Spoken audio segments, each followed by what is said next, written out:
ہمارے پر یہ جو انرجی والا تھا جو ہم ان کے لیے چھوڑ کے آئے تھے پھر بھی 7% ہے. تھوڑے دن کے اپنے نمبرز کہہ رہے ہیں اور یہ ادھر کھڑے ہو کے 8.8. تو کم از کم یار جھوٹ تو نہ بولے نا یار. اس کے بعد ڈیٹ کی بات بار بار وہی چیز لوگوں کو بیوقوف بنانے کے لیے کہ 80% ڈیٹ انہوں نے پورے جو پہلے تھا اس سے 80% بڑھا دیا. ارے بھائی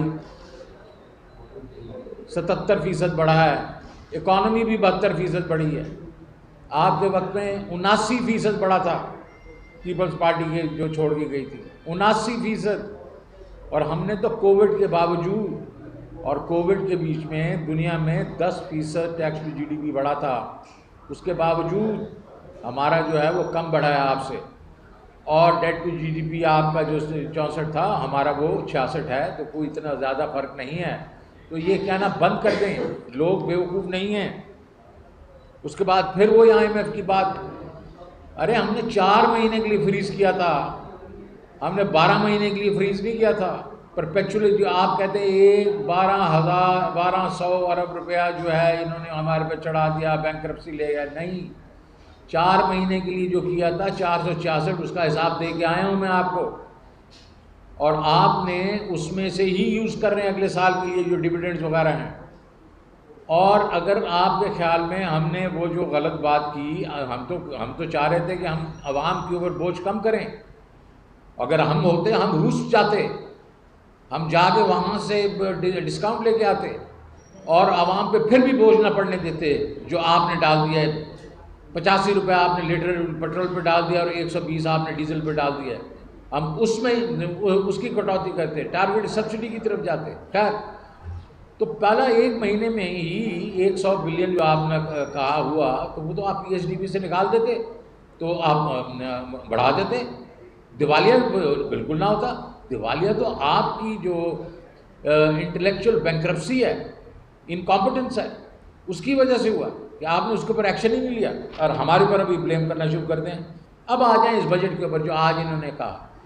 ہم جو تھے پچھلے سال 1400 ارب روپیہ ہم نے بڑھایا تھا, کوئی ٹیکس نہیں ہم نے لگایا تھا. اینڈ پہ IMF نے ہمیں کہا تھا کہ تھوڑے سے یہ ٹیکس تقریباً 700 ارب روپے کے آپ ایگزمپشن نکالیں. ہم نے اس میں وہ بھی نہیں کیا, اور فروری میں جا کے ہم نے 300-350 کی ایگزمپشن نکالی جو ہم نے ریفنڈیبل کر دی. تو ہم نے کوئی ٹیکس نہیں لگایا, اور پھر بھی 1400 ارب روپیہ ہم نے نئے ہم نے ریونیو لے کے آئے. اس سال ہمارا ٹارگٹ تھا 8000, اور آپ نے کیا کیا, پرانے پاکستان چلے گئے اور آپ نے اٹھا کے کمپنیوں 13 کمپنیوں پہ 10% ریٹ بڑھا دیا. آپ کا جو اس وقت ٹیکس کا افیکٹو ریٹ ہے وہ تقریباً 45 سے 60% ہو گیا ہے. بینکوں کے اوپر 58% ہے. وہ کیسے وہ پیسے بنائیں گے, اور کیسے یہ جو آپ کی معیشت ترقی کرے گی. اس کے بعد پھر آپ نے ایون انڈیویجولس پہ بھی بڑھا دیا جو ظاہر ہے ان کے جو پیسے بنا رہے تھے. ہم نے تو کسی پہ نہیں بڑھایا تھا. ہمارا کیا وہ طریقہ تھا کہ ہم براڈننگ کریں گے. 43 ملین 43 ملین نئے ٹیکس پیئرز کی لسٹ چھوڑ کے آئے تھے, جس کو ہم نے بھی اس دفعہ وہ ان سے ٹیکس لینا تھا. ہم نے ریٹیل کے اوپر, اور انہوں نے ردی کی ٹوکری میں پھینک دیا اس کو.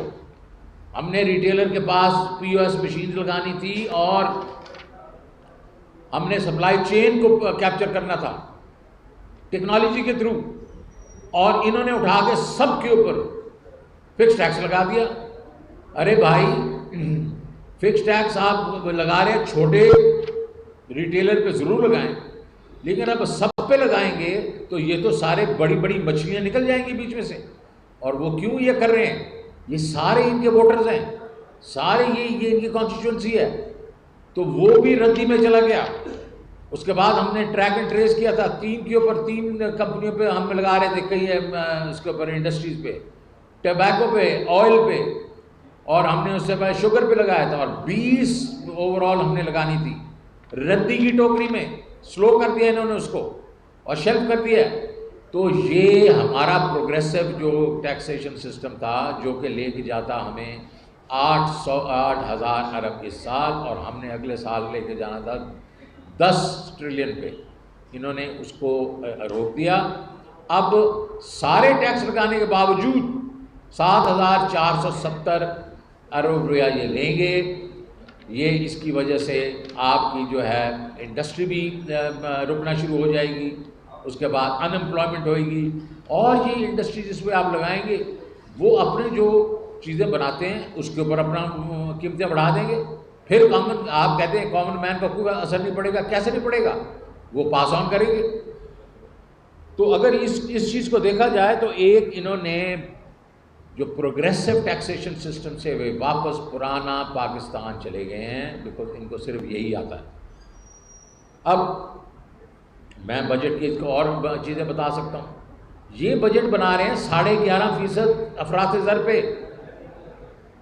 اس وقت افراط زر ہے 28%, اور بڑھے گی بھی. آپ دیکھیں کہ آج بھی نمبر آئے گا, اور اس کے بعد جب یہ گیس کے پرائسز بڑھائیں گے اور بجلی کی پرائسز بڑھائیں گے, اور پھر 750 ارب روپے کا پیٹرولیم لیوی لگائیں گے تو اور بڑھے گی 35 سے 40%.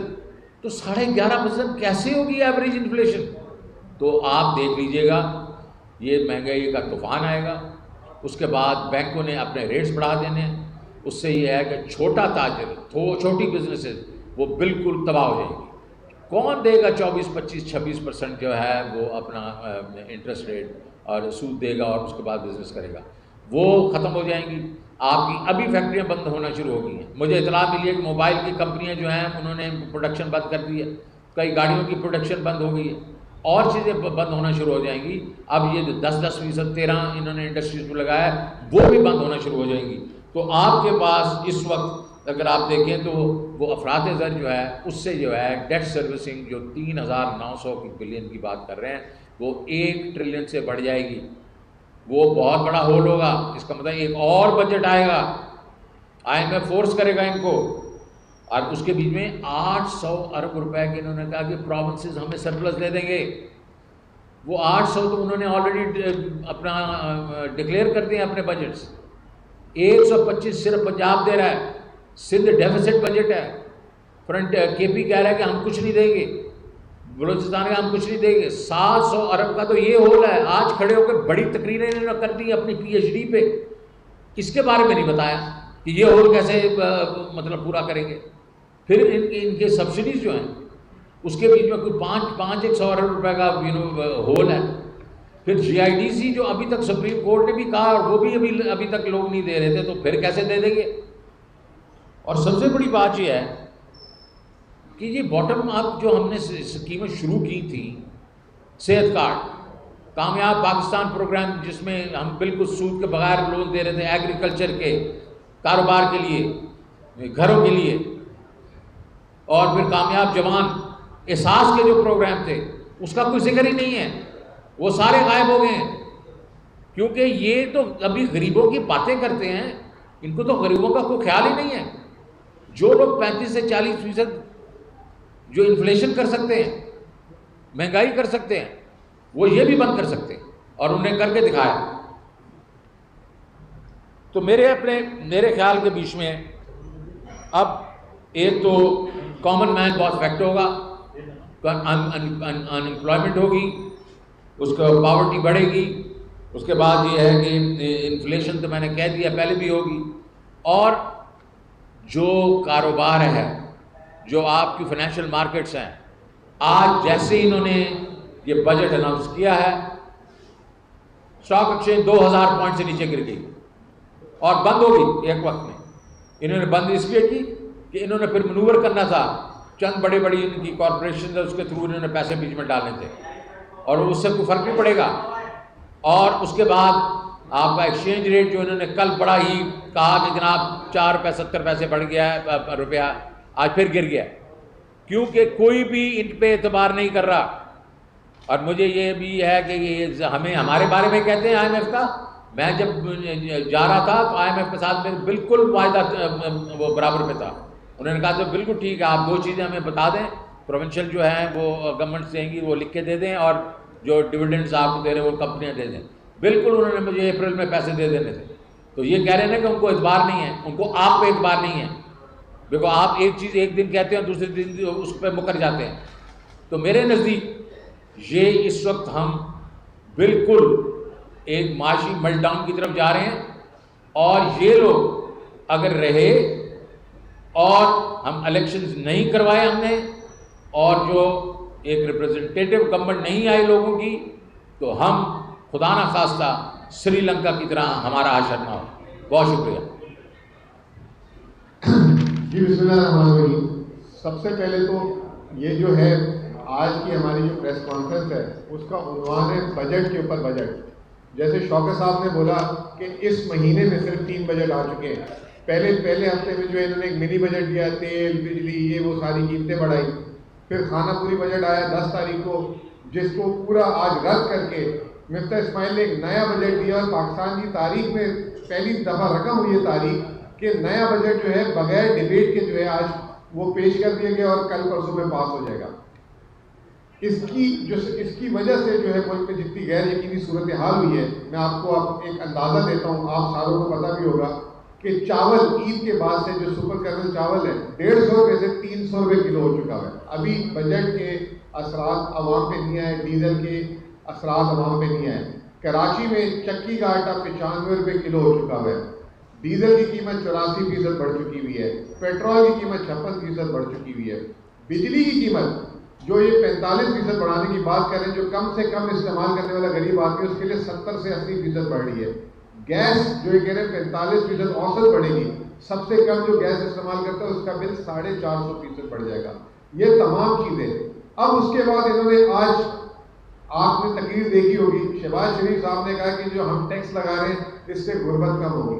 پاکستان میں جب بھی ٹیکس لگایا امیر نے اس نے پاس آن کی اپنی قیمتوں پہ، ایک تو اس سے قیمتیں بڑھیں گی، نمبر 2 ہمیشہ ٹیکس اگر آپ نے کم کر لگانا ہے تو کنزمپشن پہ لگائیں۔ شوکت صاحب نے جنوری میں کنزمپشن پہ سیلز ٹیکس لگائے تاکہ ویلیو چین کو آپ کیپچر کریں۔ جو لوگ اس چیز کی تجارت میں ہر ایک کو ٹیکس لگایا جائے تاکہ اس کی آمدنی میں ٹیکس لگے۔ یہ کیا کرتے ہیں، وہی پرانا پاکستان والی جو مثال دی کہ ایک ہی جو ٹیکس دے رہا ہے اسی کے اوپر ٹیکس کا بوجھ مزید ڈال دو۔ 10% ٹیکس لگا دیا، آج 40% جو ہے عام کمپنی میں ٹیکس ہو گیا، بینکوں میں 58% ٹیکس ہو گیا۔ انڈیا جس سے آپ نے کمپٹیشن کرنا ہے، بنگلہ دیش جس سے آپ نے کمپٹیشن کرنا ہے، وہاں پہ 25% ٹیکس ہے۔ تو پہلے بتائیں کہ بیرونی سرمایہ کاری آپ کے ملک میں کہاں سے آئے گی؟ اگر کسی نے آ کے 60% ٹیکس دینا ہے تو وہ کہے گا کہ بھائی اس ملک میں رسک کیوں لوں۔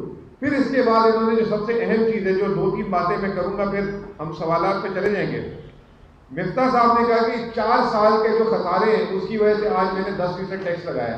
بھائی ان کو یہ پتا ہے کہ کتنا ٹیکس آج کا جو 10% ٹیکس لگایا ان کے اضافی ٹیکس کتنا ملے گا؟ صرف 80 ارب روپے۔ اگر کارخانوں کی رفتار وہی رہی جو شوکت صاحب کی جو ہے 10% کے حساب سے رہی، ہمارے حساب سے کارخانوں کی رفتار منفی ہو جائے گی، اور اس سال جو 7,400 ارب روپے جو ٹیکس لینے جا رہے ہیں، میں آپ کو کہتا ہوں ابھی پیشن گوئی کرتا ہوں کہ یہ 6,500 ارب روپے ٹیکس نہیں لیں گے، اور 75 سال میں ایک دفعہ جو کووڈ کی وجہ سے منفی گروتھ ہوئی تھی، اب ہم 2 سے 3% پہلے کہہ رہے تھے گروتھ ہوگی، وہ بھی نہیں ہوگی، وہ بھی منفی ہو جائے گی۔ تو یہ جو سال ہے مہنگائی کا، کمر توڑ مہنگائی، بے روزگاری کا، اور ملک میں جو ہے انویسٹمنٹ بال چلی جائے گی، غیر یقینی صورتحال رہے گی، بہت ہی خطرناک حالات ہیں۔ آخر میں آپ کی توجہ صرف ایک چیز پہ دلانا چاہتا ہوں، 10 ہفتوں میں ہمارے زر مبادلہ کے ذخائر 3.2 ارب ڈالر سے گرے ہیں۔ یہ بار بار لالی پاپ دیتے ہیں چائنا سے 2.3 ارب ڈالر ہے، اس سے زیادہ تو خرچ کر لیے۔ یہ اگلے 2.3 ارب ڈالر کتنے دن چلیں گے؟ یہ بھی 4-6 ہفتے میں ختم ہو جائیں گے۔ ان کو کوئی پیسے نہیں دے رہا، تو ملک جو ہے یہ جیسے شوکت صاحب نے کہا کہ سری لنکا، میں سری لنکا نہیں میں اس کو کہوں گا، بہت برے حالات ہیں اور ان سے قابو میں نہیں آ رہے۔ ان کا ایک کریڈیبلٹی کا ایشو ہے، دوسرا ان کا لیجیٹیمیسی کا ایشو ہے۔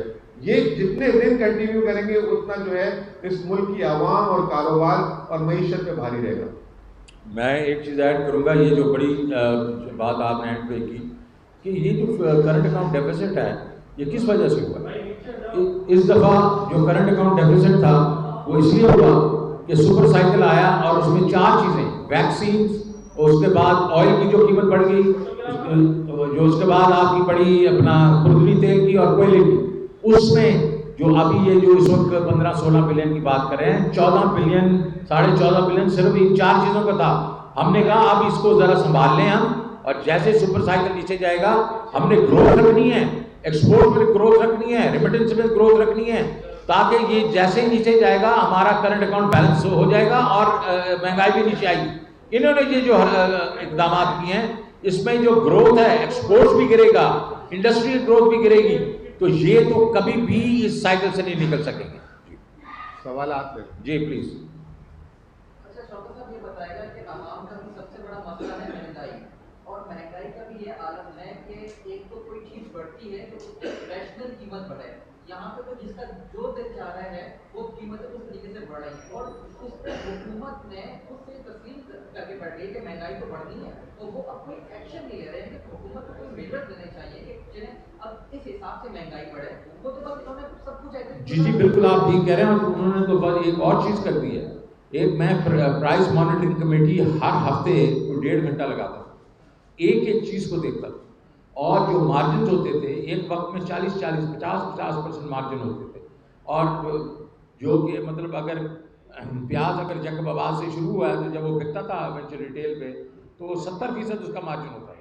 ہم نے وہ مارجنز کم کروائے کیونکہ پھر ہم نے لوگوں کی نیچے ایک وہ رسپانسبلٹی کی ہے اپنا جو ایڈمنسٹریشن تھی, انہوں نے وہ کمیٹی ختم کر دی ہے. جو آپ کہہ رہے ہیں کہ انہوں نے کہہ دیا یہ مہنگائی تو ہوگی, وہ کمیٹی ختم ہو گئی ہے, مانیٹرنگ ختم ہو گئی ہے. تو انہوں نے تو یہ, کیونکہ ان کو خیال ہی نہیں ہے غریب کا یار, انہوں نے تھوڑا, ان کو تو آپ کو معلوم ہے کہ جب ہم کہتے رہتے ہیں ان کے تو ایسٹس وغیرہ اور جو ان کے جو وہ ہیں وہ کہیں اور جگہ, اور یہ کچھ اور کرنے آئے تھے یہاں, اور وہ جو بلز پاس انہوں نے کروا دیے ہیں یہ ان کا مقصد تھا. عام آدمی کا مہنگائی اور اس کے اوپر کیا ہو رہا ہے وہ ان کا مقصد نہیں تھا. جی تیل آپ کہہ رہے ہیں کہ ہم روس سے لائیں گے تو کس طرح لائیں گے, کیونکہ ہم سعودی عرب سے ایک پرانا وہ ہمیں ادھار بھی دے دیتے ہیں, بغیر بتائے بھی دے دیتے ہیں, وہ تو نقد والا معاملہ ہے, کیسے ہوگا؟ ارے بھائی دیکھ, دو چیزیں ہوتی ہیں اور یہ چیز بڑی سمجھانے والی سمجھنے والی ہے. ایک فزیکل کانٹریکٹ ہوتا ہے, ایک فائنینشیل کانٹریکٹ ہوتا ہے. ہم فائنینشیل کانٹریکٹ کی بات کریں, اگر تیل اگر روس کہے گا میں نے آپ کو اتنے تیل دے رہا ہوں اتنے پرائز پہ, وہ فائنینشیل مارکیٹ میں آپ بیچ سکتے ہیں. جہاں سے فزیکل کانٹریکٹ جو آپ کا ایڈناک کے ساتھ ہوا ہے, ابو دھابی والوں کے ساتھ, یا آپ کا اس کو ارامکو کے ساتھ ہوا ہے, یا کوئی پیٹرولیم کے ساتھ ہوا ہے, اس کا اوپر کوئی فرق نہیں پڑتا. تو آپ کو وہ جو آپ کو تیل دیں گے وہ آپ بیسیکلی مارکیٹ میں بیچیں گے, اور اس کے اوپر آپ کو جو فائدہ ہوگا وہ آپ آف سیٹ کریں گے. تو ایک فزیکل کانٹریکٹ ہوتا ہے, ایک فائنینشیل کانٹریکٹ ہوتا ہے.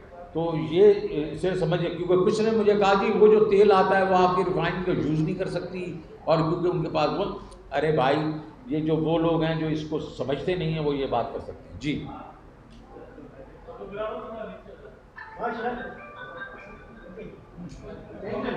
اوکے جی, تھینک یو ویری مچ.